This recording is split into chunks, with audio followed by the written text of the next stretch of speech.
Hello everyone, welcome again to Time Sir. This is our lecture 1.2 and this will be the next lecture for physical world. So the topics should be covered that will be covered in this lecture are first सबसे पहले हम brief history of physics को देखेंगे. उसके बाद physics technology and society के बीच में क्या रिलेशन है उससे देखेंगे. Then after we will get about fundamental forces in nature. Then unification and reductionism क्या होता है इसके ऊपर डिस्कस करेंगे. Okay, so here we will get some idea about what ancient physics its remarkable the remarkable people and ideas. Okay, so सबसे पहले हम बात करेंगे थोड़ा पैथागोरस के बारे में. आप लोगों ने नाम सुना होगा इनका, a plus b का होल स्क्वायर या a square plus b square is equal to c square होता है. आपने ऐसा भी देखा होगा. a plus b का होल स्क्वायर का फॉर्मूला पैथागोरस ने ही दिया था. Okay, so this was for rectangular triangle and thereafter Pythagoras के बाद हम पढ़ेंगे जानेंगे ल्यूसिस के बारे में. अर्ली फिफ्थ सेंचुरी में इन्होंने जो ये सबसे पहले थे जिन्होंने ये ideal direct idea of direct intervention for the universe था इसका अपोज किया. इसका मतलब क्या होता है कि देखो सबसे पहले क्या होता था ना कि जो भी कोई नेचुरल घटना अगर हमारे सामने मतलब पहले होता था उसके बारे में जो आइडिया दिया जाता था वो बिल्कुल डिवाइन होता था. डिवाइन कहने का मतलब स्पिरिचुअल कॉन्टेक्स्ट में होता था. उसका कोई एक्चुअल नेचुरल ये नेचुरल एक्सप्लेनेशन नहीं होता था. बस ऐसा बता दिया जाता था कि हाँ ऐसा होता है क्योंकि जैसे गॉड या मिथोलॉजी इन सब चीज पे ज्यादा बेस्ड होता था. जैसे हम लोग के भी सराउंडिंग में अभी भी आप सुनते होंगे तो काफी ज्यादा ओल्ड एज के लोग होते हैं या फिर जो आपको आइडियली जो काफी एंशिएंट पीपल्स होते हैं उनके बारे में आप सुनेंगे कि ऐसा मान्यता था कि जैसे हमारा पूरा अर्थ जो है वो कछुए के ऊपर रखा होता है या जो भी आप अवधारणा लोगों का होता था पहले. So he was the first to इन सब चीजों का खंडन करने वाले ये पहले बने. ठीक है, और इनके स्टूडेंट थे डेमोक्रेटस जिन्होंने पहली बार एटोमिज्म का के बारे में बताया. एटोमिज्म क्या होता है? देखो इसका मतलब ये था कि ये पूरा यूनिवर्स जो है वो किसी एक चीज से बना हुआ है. ओके, तो उसका कोई सबसे छोटा पार्ट होगा. इसी को बाद में जाके फिर एटम बोला गया. Basically he was the first that got some idea कि ये ऐसा होता है. बाकी बाद में फिर धीरे धीरे करके बहुत सारे साइंटिस्ट जो भी आए एटम्स के बारे में जिन्होंने बताया फिर एटम एंड ऑल. उसके बाद फिर देखो प्लेटो प्लेटो आया. प्लेटो के बारे में कहा जाता है कि डेमोक्रेटस इनको पसंद नहीं था ऐसा बोला जाता है. ठीक है, बेसिकली लेकिन अब डेमोक्रेटस को मॉडर्न साइंस का फादर बोला जाता है. कहीं कहीं बहुत लोग इसको डेमोक्रेटस को मॉडर्न साइंस का फादर कंसीडर करते हैं. So he is Democritus. Now the most important जो सबसे इम्पोर्टेंट फिगर आपको मिलेंगे एंशियंट फिजिक्स में he was the Aristotle. Actually ये प्लेटो के ही स्टूडेंट थे और जो प्लेटो का सिद्धांत था उन्हीं के ऊपर इनका भी बेसिक सिद्धांत मतलब जो प्रिंसिपल था इनके आइडियोलॉजी पे ही आधारित था. एक्चुअली प्लेटो का भी मानना था कि जो पूरा यूनिवर्स है कुछ चीजों से मिलकर बना हुआ है जैसे हवा वायु आकाश अग्नि जल ये सब से मिलकर बना हुआ है. तो इन सब तरह का जो मिथोलॉजिकल कंसेप्ट था इन लोगों के बारे में ऐसा था कि नेचुरल लॉज है. मतलब इनका ये इन्होंने concept for natural laws for physical phenomena को बेसिकली ये किया और बताया कि जो 4 एलिमेंट्स होता है अर्थ वाटर एयर इन सब से बना हुआ है. ठीक है, और Aristotle was the first that gave the geocentric view of the universe. Okay, तो पहले इन्होंने बताया था कि जो अर्थ का जियोसेंट्रिक व्यू है यूनिवर्स के बारे में इसका मतलब कि अर्थ बीच में सेंटर में होता है और बाकी का पूरा पूरा सोलर सिस्टम अर्थ के सराउंडिंग में घूमता रहता है चाहे सन हो मून हो या बाकी ये प्लैनेट्स हो ये सारा कुछ. ठीक है, तो एरिस्टोटलियन फिजिक्स जो उस टाइम में आया था वो काफी ज्यादा इनॉर्मसली पॉपुलर हुआ था यूरोप में. ओके, इनका मोशन के ऊपर भी काफी ज्यादा मतलब कंसेप्ट था इनका.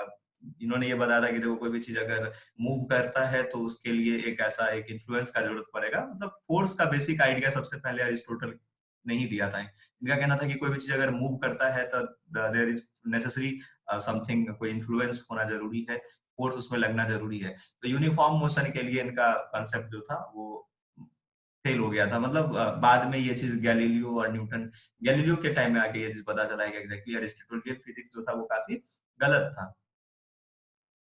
सो is Aristotle. Now in contrast to Aristotle geocentric view. इनका जो जियोसेंट्रिक व्यू था देखो एरिस्टोटल का जो टाइम है ये है 384 टू 322 बीसी. ओके, और इसके कुछ समय बाद ये इनके जो एरिस्टोटेरस ऑफ सामोस ने इन्होंने जियोसेंट्रिक इसके अगेंस्ट एक हेलियोसेंट्रिक मॉडल बताया सोलर सिस्टम का. इसमें मैं आपको भी दिखाता हूँ हेलियोसेंट्रिक और बेसिक इसमें जियोसेंट्रिक में क्या difference. See, this is what geocentric theory and heliocentric theory है। जियोसेंट्रिक थ्योरी में अर्थ को सेंटर में माना जाता है और बाकी सारे के सारे सोलर सिस्टम अर्थ के सराउंडिंग में घूमते रहते हैं, ठीक है। अर्थ के चारों तरफ घूमते हैं, जैसे सन इसके चारों तरफ घूमता है सर्कुलर मोशन में, मून घूमता है, बाकी सारे प्लैनेट्स और स्टार्स तो सोलर सिस्टम के पास घूमते रहता है। उसके बाद जियो हेलियोसेंट्रिक थ्योरी का जो कॉन्सेप्ट था वो ये था कि सन सेंटर में होता है और बाकी सारे प्लैनेट सन के सारे चक्कर चारों तरफ घूमते हैं, ठीक है। अर्थ अर्थ के चारों तरफ भी मून घूमता है, जैसे अर्थ को पहले सेंटर में बताया गया था और इसमें अर्थ को सन के चारों तरफ घूमता हुआ बताया गया। तो हेलिस्टेरिकस का जो आइडिया था, ये जो हेलियोसेंट्रिक सोलर सिस्टम का, ये आइडिया एक्चुअली आर्ग्यूमेंट जो था वो लॉस हो गया एक्चुअली। इस आर्ग्यूमेंट का कुछ आगे तक ये पता नहीं चल पाया, ठीक है। सो इसके बाद इनका जो इनके ऊपर एक वर्क जो था हिपोक्रेटस क्रैसस क्रैसस ने इसके ऊपर काम किया काफी। उसका टॉलेमी का काफी ज्यादा वर्क रहा इसके ऊपर, ठीक है। देन आफ्टर इन्होंने भी जियोसेंट्रिक आइडिया को काफी ज्यादा ये किया, बनाया, ठीक है। And finally is one of the most prominent figure, you have already class 9th में आपने पढ़ा होगा आर्किमिडीज के बारे में, आर्किमिडीज प्रिंसिपल पढ़ा होगा आपने। तो आर्किमिडीज का क्या कॉन्सेप्ट था बेसिकली? आर्किमिडीज देखो, जो एरिस्टोटल का जो जियोसेंट्रिक व्यू था और उसके ऊपर जो एरिस्टोटेलेस का अपना व्यू था हेलियोसेंट्रिक व्यू का, तो इसको इन्होंने काफी सपोर्ट किया और एक्चुअली इनका ही वर्क था इसके ऊपर जो बचा हुआ रहा, जो आगे जाके मॉडर्न आगे केपलर्स या जो भी आगे के साइंटिस्ट, कोपरनिकस को काम आया, फिर उसके बाद गैलीलियो ने उसको पढ़ा, फिर उसके बाद आगे केपलर, टाइको ब्राहे, फिर न्यूटन ने उसको करेक्ट किया सारा कुछ। तो ये इसमें इनका काफी ज्यादा योगदान आ जाता है, ठीक है, एरिस्टोटल इसका, इनका आर्किमिडीज का, ओके। सो बेसिकली और भी आर्किमिडीज ने काफी अपना ये बताया था, जैसे देखो उनका स्टैटिक्स और हाइड्रोस्टैटिक्स में काफी योगदान था, लीवर का मैथमेटिक्स बताया, ठीक है। फिर उसके बाद हाइड्रोस आर्किमिडीज स्क्रू पंप के बारे में बताया, लॉज ऑफ बायोन्सी अपने क्लास 9th में पढ़ा है, इसके बारे में बताया, okay? उसके बाद देखो ये एक काफी इम्पोर्टेंट चीज है कि ये आपको इस अराउंड, ये इनके बाद बेसिकली जब ये आर्किमिडीज के पहले, आर्किमिडीज से पहले का जो इरा था, मतलब बिफोर क्राइस्ट और शुरू का 100 एडी के बीच का जो इरा था, तो उसको डार्क एज बुलाया जाता है। उसमें क्या होता कि जैसे आपको 48 बीसी में अलेक्जेंड्रिया, लाइब्रेरी ऑफ अलेक्जेंड्रिया जो ग्रीस में था, वो पूरा का पूरा जल गया था और उसमें 40,000 के आसपास किताब बर्बाद हो गए। और उसमें मेन जो हिपोक्रेटस का बुक था, 14 किताब जो था, जिसके ऊपर बेसिकली पूरा डिस्कवरी जो भी वो किया गया था, वो सब पूरा का पूरा लॉस हो गया यहाँ पे।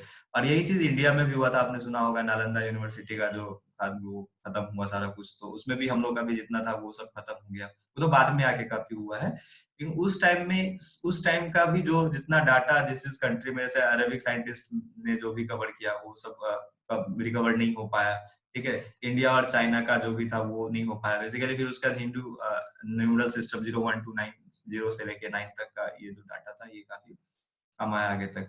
फिर उसके बाद मिडाइवल ईयर्स में जो एंशियंट ये इनका अरेबिक जो काम था वो बाद में लैटिन में ट्रांसफर हुआ, लैटिन में ट्रांसलेट किया गया, फिर उसके बाद उसको बेसिक स्टडी किया गया आगे। सो ही इज केपलर। उसके बाद केपलर्स ने उसके बाद पहले केपलर से पहले कॉपरनिकस थे जिन्होंने इसका हेलियोसेंट्रिक सोलर सिस्टम के बारे में स्टडी किया, ठीक है। और उसके बाद गैलीलियो आते हैं, कॉपरनिकस के बाद गैलीलियो आते हैं। बेसिकली ये मॉडर्न साइंस का जो बर्थ होता है गैलीलियो के स्टार्ट से ही होता है। इन्होंने एक टेलीस्कोप खुद से बनाया था, पहला टेलीस्कोप गैलीलियो ने बनाया था, और इन्होंने ही जुपिटर्स के मून्स का डिस्कवरी किया। काफी ज्यादा एस्ट्रोनॉमी में काफी ज्यादा डेवलपमेंट हुआ। फिर इनर्शियल फ्रेम्स के बारे में बताया, गैलीलियो रिलेटिविटी रिलेटिविटी जिसके ऊपर न्यूटन ने काफी गेस किया और इसके ऊपर पूरा का पूरा क्लासिकल मैकेनिक्स बनाया, ठीक है। तो गैलीलियो का भी काफी इंपॉर्टेंट काम रहा। असल में एरिस्टोटल के बाद गैलीलियो का ही ऐसा काम था जो कि एरिस्टोटेलियन फिजिक्स जो था उसको पूरा का पूरा गलत बताया, ओके। क्योंकि काफी समय तक ऑलमोस्ट देखो वो बीसी मतलब बिफोर क्राइस्ट से पहले लगभग 1500 साल तक एरिस्टोटल का जो फॉल्स फिजिक्स था ना वो चलता रहा, ठीक है। तो उसके बाद गैलीलियो उसके ऊपर काफी का ये रहा और सब क्लियर आउट हुआ। फिर उसके बाद न्यूटन आए, न्यूटन ने क्लासिकल मैकेनिक्स को पूरा किया, इसका inertia, acceleration, acceleration, force, laws of motion के बारे में बताया, ठीक है। उसके बाद फिर प्लानिटरी मोशन को बताया इन्होंने, केपलर्स के मोशन को वो करके यूनिफाई करके अपना न्यूटन का ग्रेविटी मोशन दिया, पूरा यूनिवर्सल लॉ ऑफ ग्रेविटेशन बताया, प्लानिटरी मोशन के बारे में सारा बात बताया, ठीक है। उसके बाद कैलकुलस के बारे में भी काफी इनका काम रहा, ठीक है। फिर उसके बाद हाइड्रोडायनेमिक्स में बर्नौली का काफी ज्यादा योगदान था उसका। देन मैथमेटिकल फिजिक्स का डेवलपमेंट हुआ धीरे धीरे ग्रेजुअली आगे जाके। सो इज न्यूटन, देखो पहले क्या होता था कि उस सब टाइम में उतना इमेजेस कैमरा से नहीं होता था, ठीक है। तो जो बहुत बड़े साइंस पेंटर होते थे उस टाइम के, तो उन लोगों का जो पेंटिंग किया हुआ होता था पिक्चर सब, वही सब अवेलेबल मिलेगा आपको। उसका थर्मोडायनेमिक्स में जो बेसिक डेवलपमेंट था, ऑटो ऑटो वन गेरकी ने 1650 में वैक्यूम पंप का डेवलपमेंट किया था, ठीक है। और उसके बाद फिर ये जो डेवलपमेंट का और इन्वेंशंस का सीरीज है वो आगे बढ़ता चला गया। बॉयस लॉ, स्टीम इंजन आया इसके ऊपर, फिर उसके बाद जेम्स वाट ने फिर इसको और थ्योरेटिकल डेवलप किया, ठीक है। फिर उसके बाद Gay Lussac law, P equal to NRT, Carnot engine आया, फिर रॉबर्ट ब्राउन ने ब्राउनियन मोशन दिया, फिर लॉज ऑफ थर्मोडायनेमिक्स।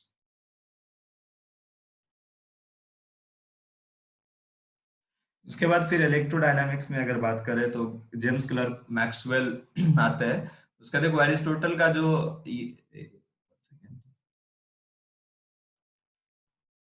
तो ये इनका इलेक्ट्रोडायनामिक्स का जो बेसिक ये था, सबसे पहले देखो अलेक्जेंडर वोल्टा जो बैटरी का जिन्होंने डिस्कवरी किया था 1824 में। उसके बाद फिर क्रिस्टन हॉल्स्टेड ने करंट फोर्स के बारे में बताया कि करंट का मैग्नेटिक इफेक्ट होता है। देन फैराडे, और उसके बाद फिर मैक्सवेल इक्वेशन आया, is the most famous equation. उसके बाद फिर इलेक्ट्रोमैग्नेटिक वेव का बताया गया। पहले जो एक थ्योरी चला था कि ईथर थ्योरी है, पूरे स्पेस में ईथर होता है, उन्होंने फिर उसके बाद लाइट को इलेक्ट्रोमैग्नेटिक वेव बताया गया। फिर माइकलसन मॉडल, उसके बाद फिर अल्बर्ट आइंस्टाइन का ईरा स्टार्ट होता है। आगे देखते हैं। तो अल्बर्ट आइंस्टाइन 1921 में इनको नोबेल प्राइज मिला था फॉर फोटो इलेक्ट्रिक इफेक्ट के लिए, ठीक है। But he was not popular for photo electric effect. इनका पॉपुलैरिटी पड़ा था जनरल थ्योरी ऑफ रिलेटिविटी के ऊपर, ठीक है, स्पेशल थ्योरी ऑफ रिलेटिविटी के ऊपर।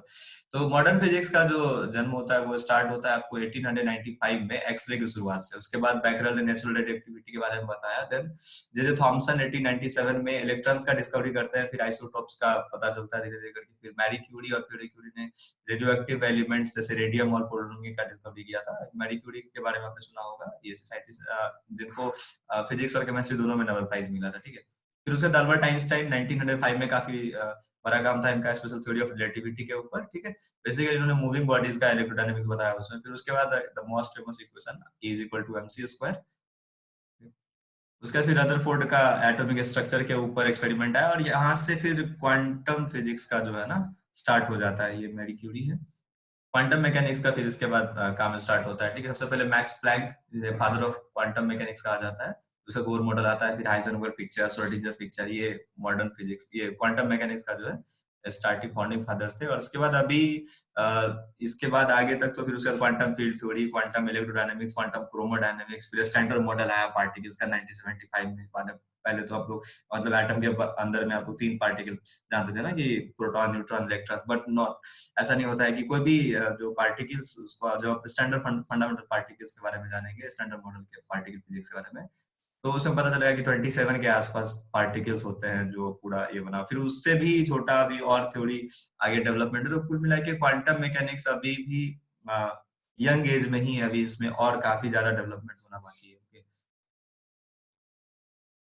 देखो पूरे फिजिक्स के हिस्ट्री को डिफाइन करना इतने कम टाइम में it is not practically possible, but whatever जो काफी इम्पोर्टेंट चीज थे जिनका वहाँ बहुत ज्यादा पड़ा आगे तक, उसको मैंने कवर किया, कोशिश किया डिफाइन करने का, बताने का कि ये सब इम्पोर्टेंट एस्पेक्ट रहे थे जिनका मतलब सबसे ज्यादा इंपॉर्टेंस रहा पूरे फिजिक्स के डेवलपमेंट में, ओके।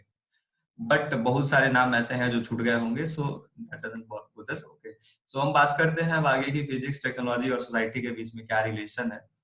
तो देखो कोई भी जैसे सोसाइटी में आप सबसे पहले स्टार्ट करो अर्ली सिविलाइजेशन के टाइम में, सबसे पहले लोग आए ना, लोगों का जरूरत हुआ, जरूरत के हिसाब से उन्होंने अपने लिए जुगाड़ ढूंढा, और उसके बाद क्या किया, कुछ ना कुछ टेक्निक्स ढूंढा। पहले तो देखो फिजिक्स लोग पहले नेचर को पढ़ना तो स्टार्ट नहीं किए, पहले अपने अपने काम के हिसाब से जो उनका रिक्वायरमेंट था उसके हिसाब से लोग अपना, क्योंकि वो भी देखो जब जिस टाइम में निसंदेह जिस टाइम में व्हील का डिस्कवरी हुआ होगा, ये भी एक टेक्नोलॉजी है, ठीक है।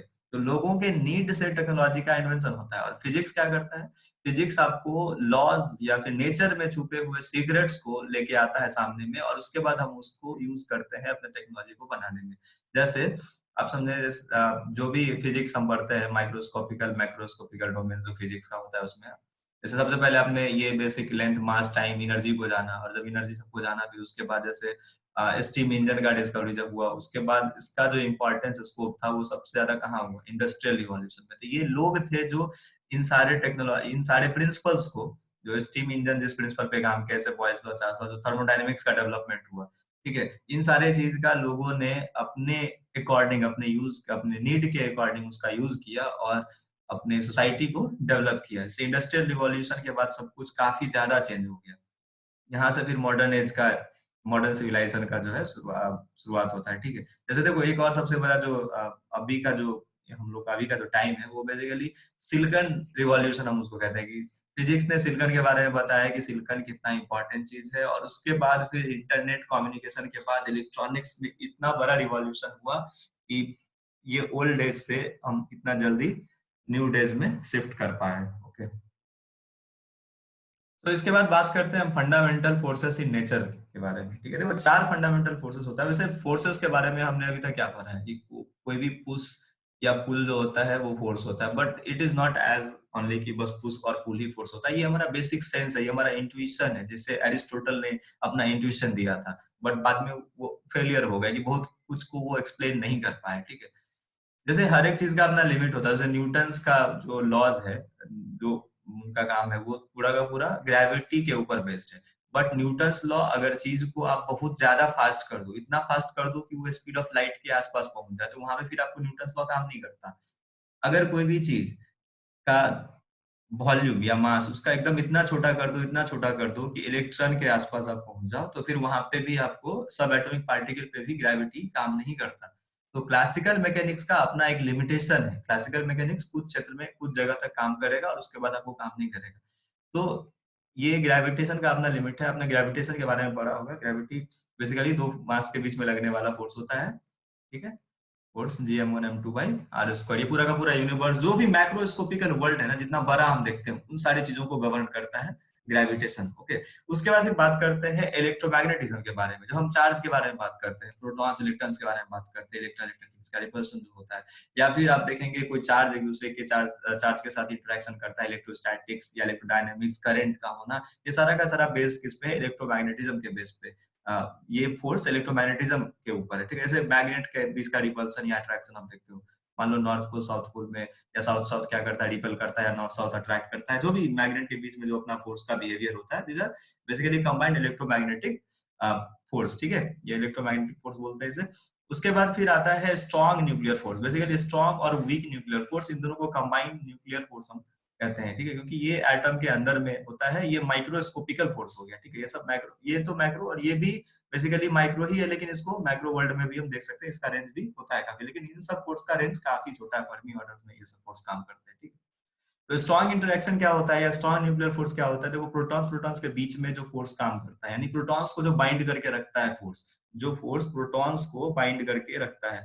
जैसे आपको पता है कि एक प्रोटॉन दूसरे प्रोटॉन्स को क्या करता है? रिपेल करता है, लेकिन still repelling they lies in nucleus. इसके बाद भी ये न्यूक्लियस में रहते हैं।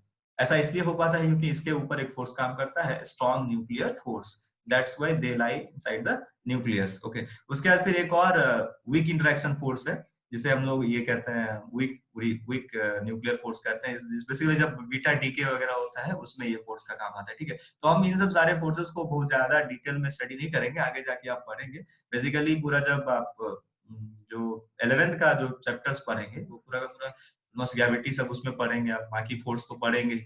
ठीक है, उसके बाद फिर 12th में आप इलेक्ट्रोमैग्नेटिज्म के बारे में पढ़ेंगे, जब मॉडर्न पढ़ेंगे, या जब न्यूक्लियर जब मॉडर्न फिजिक्स में न्यूक्लियस न्यूक्लिया ये सब पढ़ेंगे आप, तो उसमें फिर आगे जाके इन सब फोर्सेस के बारे में भी काफी जानकारी मिलेगी। ओके, नाउ लास्ट हमारा बचता है दो important point, that is unification and reductionism. ठीक है, ये बेसिक चीज जो है ना, पूरा का पूरा फिजिक्स जो हमारा इसी के ऊपर काम करता है। अब देखो, मैं आपको समझाने का कोशिश करता हूँ यूनिफिकेशन क्या होता है, रिडक्शनिज्म क्या होता है। जैसे देखो, जब न्यूटन आया, न्यूटन के सामने क्या था? सेलेस्टियल ग्रेविटी था, कैपलर्स ने दिया। फिर उसके बाद गैलीलियो ने टेरेस्ट्रियल ग्रेविटी के बारे में बात किया था। और न्यूटन ने क्या किया, इन दोनों के काम को यूनिफाई करके एक यूनिवर्सल ग्रेविटेशन का लॉ बना दिया। तो ये क्या है कि कुछ जो फिजिक्स के लॉज हैं, कुछ लॉज को मिला के जोड़ के एक नया सिद्धांत बनाते हैं, जिससे हम बहुत चीजों को एक्सप्लेन कर पाते हैं। ओके, जैसे मैग्नेटिज्म और इलेक्ट्रिसिटी को मिला के इलेक्ट्रोमैग्नेटिज्म बनाया मैक्सवेल ने, ठीक है। तो ये जैसे आप इन सबको मिला के आप करो, अगर ये इलेक्ट्रोविक मॉडल जैसे या क्वांटम क्रोमोडायनेमिक्स होता है या क्वांटम इलेक्ट्रोडायनेमिक्स होता है, ये सब बनता है, ठीक है। लेकिन देखो ये जो यूनिफिकेशन वाला जो सिस्टम है ना, इसका अपना एक लिमिटेशन है कि आप बहुत चीज को आप जोड़ के आप एक नया चीज नहीं बना सकते अब, ठीक है। तो अब क्या बात है, अब नहीं, क्योंकि देखो ये न्यूटन के प्रिंसिपल तक काम आता था। आइंस्टाइन के टाइम से, मतलब जब से क्वांटम मैकेनिक्स का डेवलपमेंट हुआ या मॉडर्न फिजिक्स का जब से डेवलपमेंट स्टार्ट हुआ, उसके बाद रिडक्शनिज्म का मतलब ये होता है कि जब कोई भी कॉम्प्लेक्स चीज को या कॉम्प्लेक्स लॉज को, उसको हम क्या करते हैं समझने के लिए, किसी चीज को जब हम ब्रेक करके एकदम छोटा छोटा चीज को समझने की कोशिश करते हैं। जैसे कि आइंस्टाइन का क्या मानना था कि अगर हमें यूनिवर्स के बारे में हर एक चीज जानना है, यूनिवर्स कैसे बना है, तुमको ये पता करना पड़ेगा कि जो सबसे छोटा चीज है एटम ना, एटम से के अंदर जो सबसे, एटम किस चीज से बना है या सबसे छोटा चीज जिससे सब कुछ बना हुआ है, उसके बारे में हमें पता करना होगा, तब जाके हम पूरे कॉम्प्लेक्सेशन को समझ पाएंगे, ठीक है। तो इसके लिए जो उसके बाद आपको जब ये इन सारे चीजों को मिला के जब आप देखोगे, तो अभी आप जैसे आपने पढ़ा ना कि अभी standard model of particle physics जो होता है, उसमें सतत पार्टिकल होता है। उसके बाद फिर उसमें आप देखेंगे क्वांटम ग्रेविटी का कंसेप्ट आता है, फिर सुपर यूनिफिकेशन होता है। उसके बाद फिर स्ट्रिंग का कॉन्सेप्ट है, स्ट्रिंग द स्मॉलेस्ट, कहा जाता है कि जैसे क्वार्क्स आपने पढ़ा कि प्रोटॉन्स न्यूट्रॉन्स क्वार्क से मिलके बना होता है। अगर आपने नहीं पढ़ा हो, बट ऐसा होता है कि प्रोटॉन्स जो है और न्यूट्रॉन्स ये सब क्वार्क से मिलके बना होता है। तो protons neutrons are still not the smallest thing, ठीक है। और भी बहुत सारे सब एटॉमिक पार्टिकल्स होते हैं, ठीक है। तो अभी तक का जो सबसे लेटेस्ट थ्योरी है, these are just working principles, ये सब पे अभी रिसर्च चल ही रहा है। मैंने आपको पहले ही बताया कि क्वांटम फिजिक्स जो है वो अभी अपने यंग एज में है। There are lots to be development, lots to be development happen, okay. बहुत कुछ होना बाकी है इसमें, बहुत बहुत कुछ होना बाकी है, क्योंकि ज्यादा समय नहीं लगा। आप सोचेंगे ये चीज कि शुरू का 2000 साल जो था ना, 2000 साल शुरू का जो था, मतलब जो 500 बीसी से लेके 1600 तक, ठीक है, 1600 एडी तक, इसमें क्या हुआ कि पूरा का पूरा क्लासिकल मैकेनिक्स ही डेवलपमेंट हुआ। और उसके बाद फिर आगे 20th सेंचुरी से मॉडर्न फिजिक्स या फिर क्वांटम मैकेनिक्स का डेवलपमेंट स्टार्ट हुआ। तो ओवरऑल, तो इस लेक्चर को फिजिकल वर्ल्ड के ऊपर जो हमारा 2 लेक्चर था, जिसमें हमने इतना समझा जाना, ठीक है, अब इसको यहीं पे खत्म करते हैं, इस वीडियो को एंड करते हैं। और भी अगर आपको फिजिकल वर्ल्ड के बारे में बहुत ज्यादा जानना है, काफी इंटरेस्ट आ रहा है कि जाने कैसे काम करता है, क्या पूरा हिस्ट्री, क्या और भी अगर आपको ज्यादा इंटरेस्ट आ रहा है पढ़ने का, अब जाके बुक्स पढ़िए। पहला चैप्टर जो एनसीईआरटी का है फिजिकल वर्ल्ड, वो भी पढ़िएगा, आपको काफी ज्यादा नॉलेज मिलेगा उसमें। बाकी एससी ने भी कुछ दिया हुआ है, एचसी और के बुक में दिया हुआ है। बाकी आप और भी इंटरनेट पे रिसर्च कर सकते हैं, ठीक है। इन सारे टर्म्स को आप पढ़िए, तो एक एक टर्म को आप पढ़ने के लिए आप बैठिएगा तो फिर आपको पूरा दिन का दिन लग जाएगा। So it is all about all on your interest, if you are interested then you can study. तो तब तक के लिए गुड बाय, टेक केयर, ख्याल रखिए, and thanks for watching, God bless you all.